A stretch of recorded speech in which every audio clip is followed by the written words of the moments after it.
हरे कृष्णा। अग्निदेव कहते हैं कि अमावस्या को पितरों के लिए, पूर्णिमा को देवताओं के लिए मेरे ही मुख में आहुति दी जाती है और उस आहुति के रूप में प्राप्त हुए हविष्य का वे देवता और पितर उपभोग करते हैं। और यदि मैं सर्वभक्षी हो जाऊंगा या मैं सर्वभक्षी हो गया तो मैं इन सब का मुख कैसे हो सकता हूँ। उग्र श्रवा जी कहते हैं, महर्षियों, इसके बाद अग्निदेव ने कुछ सोच विचार करके अग्निहोत्र, यज्ञ, सत्र, संस्कार संबंधी क्रियाओं से, सभी क्रियाओं से, अर्थात जहाँ जहाँ पर अग्नि का हम प्रयोग करते थे उन सभी जगहों से उन्होंने अपने आप को समेट लिया।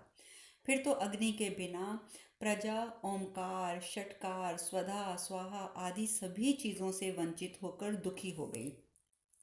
तब महर्षिगण अत्यंत उद्विग्न होकर देवताओं के पास जाकर बोले कि हे पाप रहित देवता गण, अग्नि के अदृश्य हो जाने से अग्निहोत्र आदि संपूर्ण क्रियाएं लुप्त हो गई हैं। इससे तीनों लोकों के प्राणी कीर्तव्य विमूढ़ हो गए हैं। अतः इस विषय में जो भी आवश्यक कर्तव्य हो वो आप लोग करें, इसमें विलंब नहीं करना चाहिए, क्योंकि अग्नि के बिना ये सृष्टि नहीं चल सकती। तत्पश्चात सभी ऋषि और सभी देवतागण मिलकर ब्रह्मा जी के पास गए। ब्रह्मा जी के पास जाकर उन्होंने बताया कि किस प्रकार से अग्निदेव को शाप मिला था और अग्नि देव ने अपनी संपूर्ण क्रियाओं को समेटकर स्वयं को अदृश्य कर लिया है। तो ये सब कुछ बताया देवताओं ने ब्रह्मदेव को और ये कहा कि हम नहीं जानते कि क्या कारण था, पर जो भी कारण था जिस वजह से महर्षि भृगु ने अग्निदेव को सर्वभक्षी होने का शाप दे दिया है, किंतु वे संपूर्ण देवताओं के मुख्य नहीं, मुख, यज्ञ भाग के अग्रभोक्ता तथा संपूर्ण लोकों में दी हुई आहुतियों का उपभोग करने वाले जो अग्निदेव हैं। अब आप ही बताइए ब्रह्मदेव, वो सर्वभक्षी कैसे हो सकेंगे। देवताओं और ऋषियों की बात सुनकर विश्व विधाता ब्रह्मा जी ने प्राणियों को उत्पन्न करने वाले अविनाशी अग्निदेव को बुलाकर बहुत ही प्रेम पूर्वक मधुर वाणी में उन्हें पूछा, हुताशन, यहाँ समस्त लोगों के सृष्टा और संहारक तुम ही हो।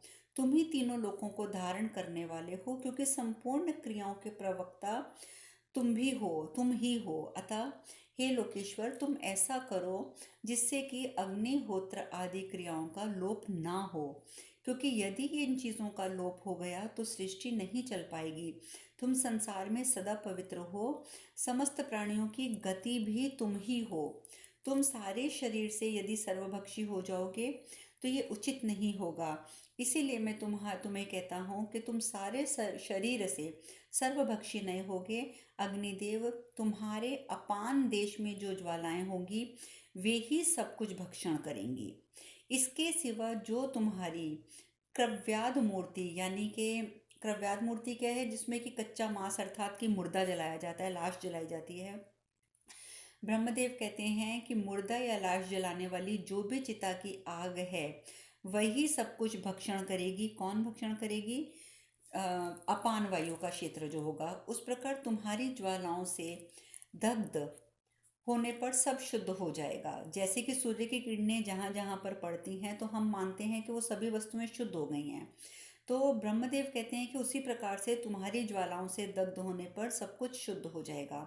अग्निदेव, तुम अपने प्रभाव से ही प्रकट हुए उत्कृष्ट तेज को, अपने तेज से ही महर्षि के उस सत्य को जो उन्होंने श्राप दिया है, उस श्राप के सत्य को तुम सत्य कर दिखाओ।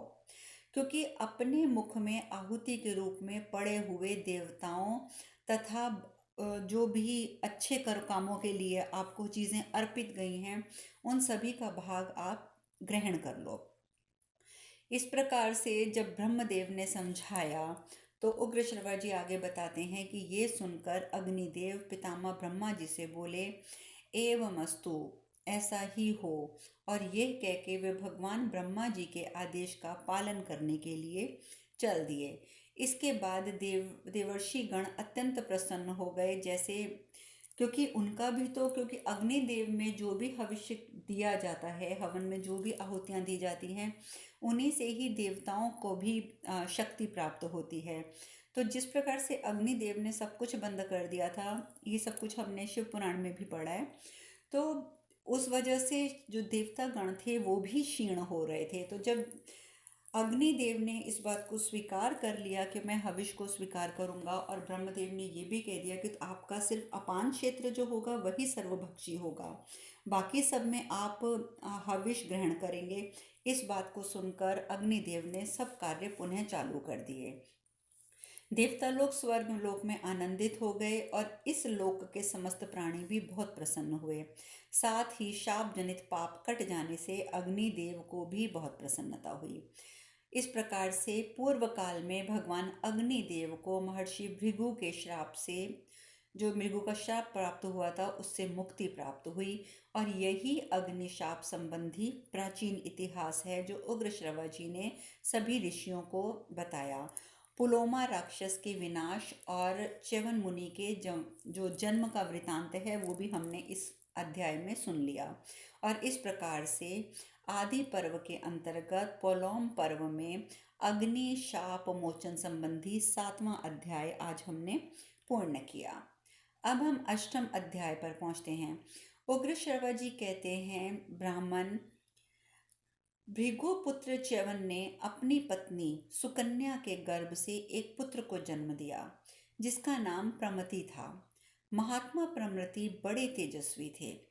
फिर प्रमति ने धृताची अप्सरा से रुद्र नामक पुत्र उत्पन्न किया और रुद्र के द्वारा प्रमद्वार के गर्भ से शुनक का जन्म हुआ। महाभाग शौनक जी, आप शुनक के ही पुत्र होने के कारण शौनक कहलाते हैं। ये बात जब शौनक जी के लिए सभी ऋषि मुनियों के समक्ष उग्रश्रवा जी ने करी तो सभी धन्य धन्य कहने लगे। शुनक महान सत्वगुण से संपन्न और संपूर्ण भृगुवंश का आनंद बढ़ाने वाले थे।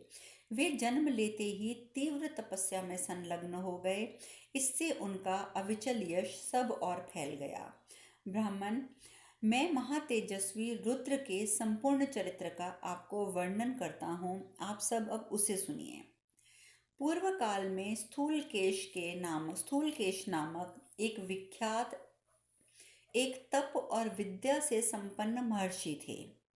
स्थूलकेश नाम था उनका, जो समस्त प्राणियों के हित में लगे रहते थे।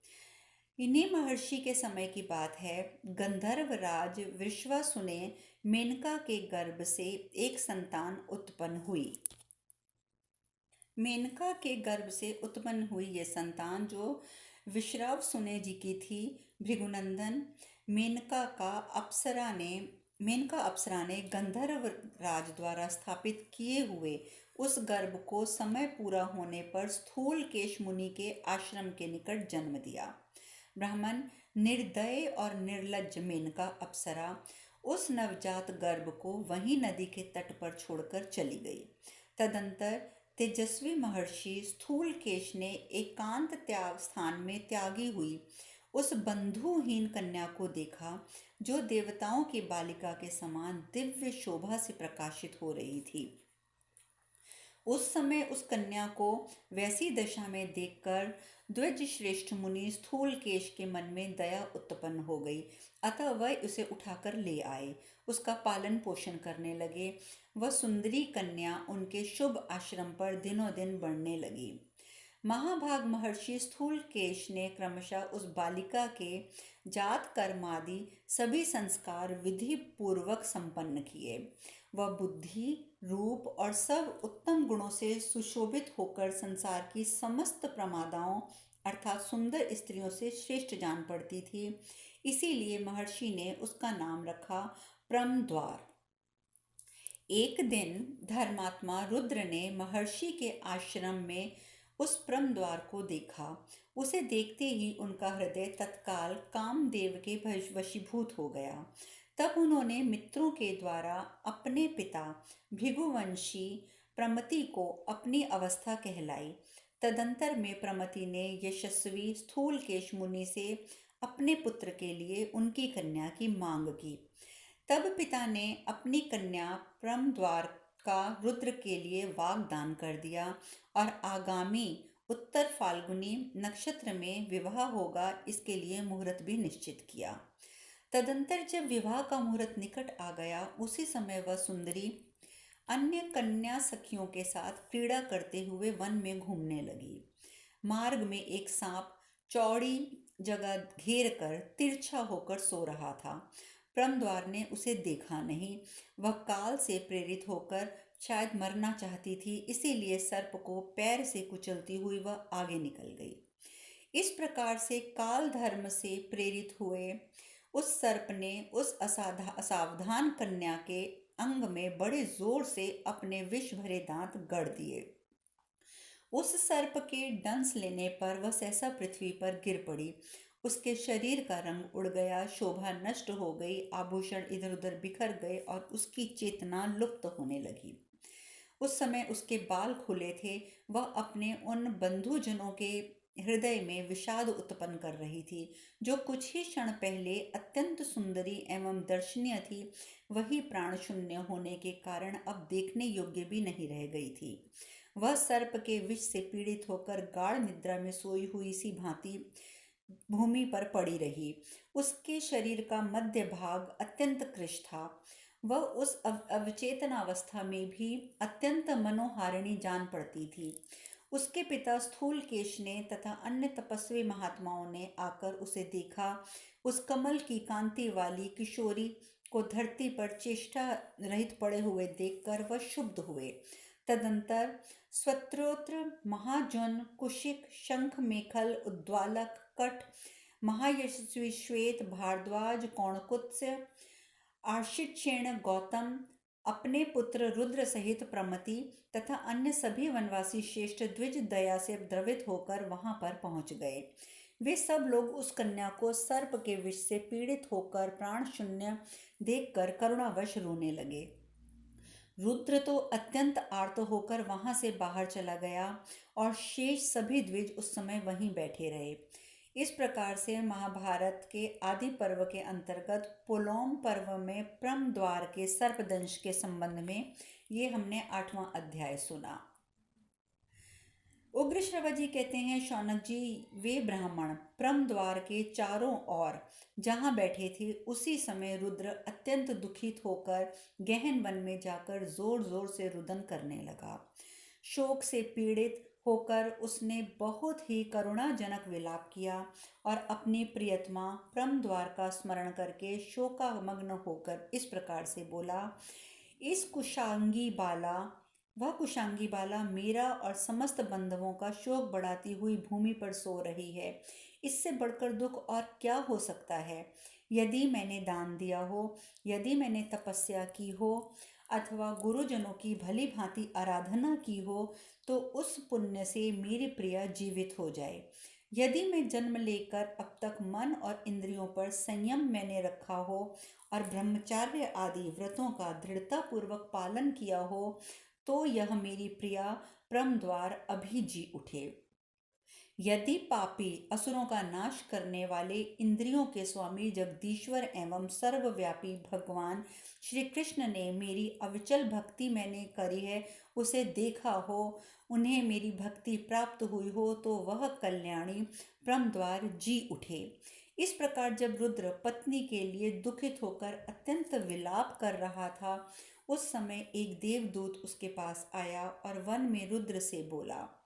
देवदूत ने कहा, धर्मात्मा रुद्र, तुम दुख से व्याकुल हो। अपनी वाणी द्वारा जो कुछ कहते हो वह सब व्यर्थ है, क्योंकि जिस मनुष्य की आयु समाप्त हो गई है उसे फिर आयु नहीं मिल सकती है। यह बेचारी ब्रह्मद्वार गंधर्व और अप्सरा की पुत्री थी। इसे जितनी आयु मिली थी वह पूरी हो चुकी है। अतः तात तुम किसी प्रकार की मनोशोक से किसी भी तरह भी मन को शोक में ना डालो। इस विषय में महात्मा देवताओं ने एक उपाय निश्चित किया है। यदि तुम उसे करना चाहो तो इस लोक में ब्रह्मद्वार को पा सकोगे। रुद्र बोले, आकाशचारी देवदूत, देवताओं ने कौन सा उपाय निश्चित किया है, मुझे बताओ। उसे सुनकर मैं अवश्य वैसा ही करूँगा। तुम मुझे इस दुख से बचा सकते हो, तुम मुझे इस दुख से बचाओ। देवदूत ने कहा, भृगुनंदन रुद्र, तुम उस कन्या के लिए अपनी आधी आयु दे दो। ऐसा करने से तुम्हारी भार्या ब्रह्मद्वार जी उठेगी। रुद्र बोले, देवश्रेष्ठ, मैं उस कन्या को अपनी आधी आयु देता हूँ। मेरी प्रिया अपने श्रृंगार, रूप और आभूषणों के साथ जीवित हो उठे। उग्रश्रवा जी कहते हैं, तब गंधर्वराज वृषावसु और देवदूत दोनों सत्पुरुषों ने धर्मराज के पास जाकर कहा, धर्मराज, रुद्र की भार्या कल्याणी ब्रह्मद्वार मर चुकी है। यदि आप मान लें तो वह रुद्र की आधी आयु से पुनः जीवित हो जाए। धर्मराज बोले, देवदूत, यदि तुम रुद्र की भार्या ब्रह्मद्वार को जिलाना चाहते हो तो वह रुद्र की आदि आयु से संयुक्त होकर जीवित हो उठे। उग्रश्रवा जी आगे कहते हैं कि धर्मराज के ऐसा कहते ही वह सुंदरी मुनि कन्या ब्रह्मद्वार रुद्र की आधी आयु से संयुक्त हो सोई हुई सी भांति जो थी वो जाग उठी। उत्तम तेजस्वी रुद्र के भाग्य में एक ऐसी बात देखी गई थी, उसकी आयु बहुत ही बढ़ी चढ़ी थी। तब उन्होंने अपनी भार्या को अपनी आधी आयु दे दी। तब दोनों के पिताओं ने निश्चित दिन में प्रसन्नतापूर्वक उनका विवाह कर दिया। वे दोनों संपत्ति एक दूसरे के हितैषी होकर आनंद पूर्वक रहने लगे। कमल के केसर की सी कांति वाली उस दुर्लभ भार्या को पाकर व्रतधारी रुद्र ने सर्पों के विनाश का निश्चय कर लिया। वह सर्पों को देखते ही अत्यंत क्रोध से भर जाता और हाथ में डंडा लेकर उस पर यथाशक्ति प्रहार करता था। एक दिन की बात है, ब्राह्मण रुद्र किसी विशाल वन में गया और वहां उसने डुंडुब जाति के एक बूढ़े सांप को सोते देखा। उसे देखते ही उसके क्रोध का पारा चढ़ गया और उस ब्राह्मण ने उस समय सर्प को मार डालने की इच्छा से काल दंड के समान भयंकर डंडा उठाया। तब उस डुंडुबी ने मनुष्य की बोली में कहा, तपोधन, आज मैंने तुम्हारा कोई अपराध तो नहीं किया है, फिर भी किस क्रोध के आवेश में आकर तुम मुझे मार रहे हो। अब आगे की कथा कल करेंगे। हरे कृष्णा, हरे कृष्णा, हरे कृष्णा।